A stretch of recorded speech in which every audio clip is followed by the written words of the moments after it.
Okay. Caolán McNamara, Collabora Security Examples. There's another talk tomorrow about security processes. It's just a security example CV, this one.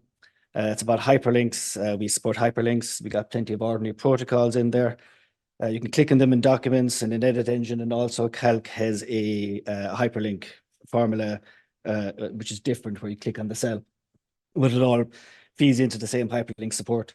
I tend to use the word macros for executable content that comes inside your document, and script for executable content that's already inside in the application. And in both cases, you can bind to that. You can have a button or something that clicks to that. You can run macros or you can run scripts.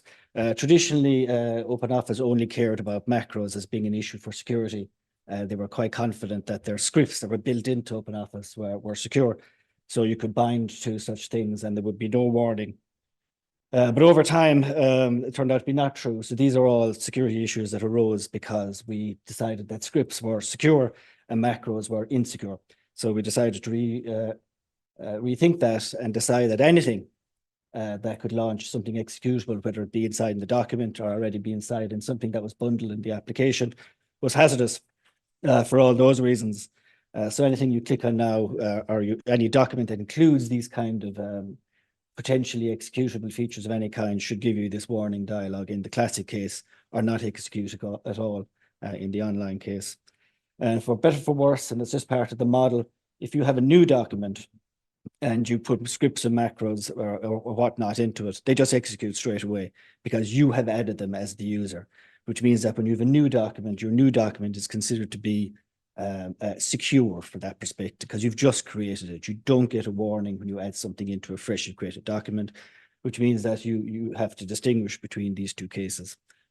Also, when you've loaded up the document, it had no executable content in it, and now you, the user, have added the executable document within that session, then there is no warning for that newly added executable data, which means that you can't even distinguish between an old document and a new document in the case of you need to give this warning. You have to know what's there when you loaded it up was insecure, basically. Warn at that point, which is just why the issue is complex.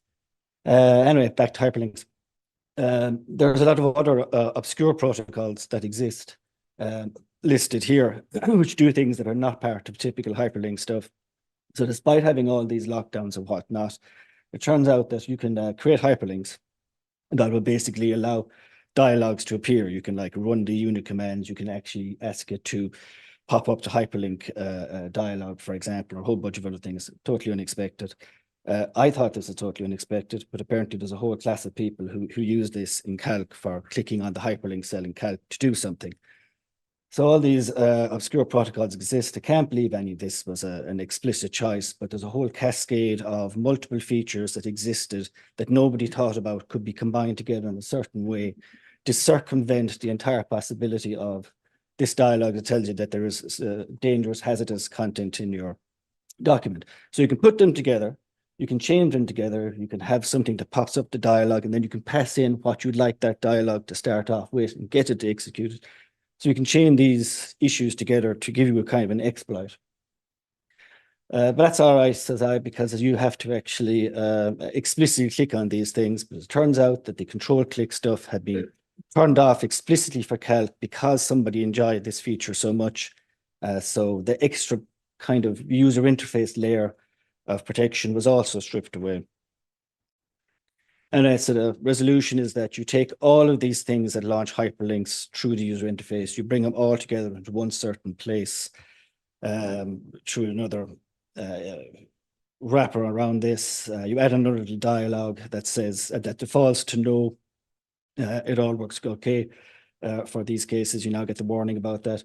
And any of these exotic protocols, the slot IDs, the vendor script, whatnot, they're all just turned off for the cases of floating frames and all that kind of an issue.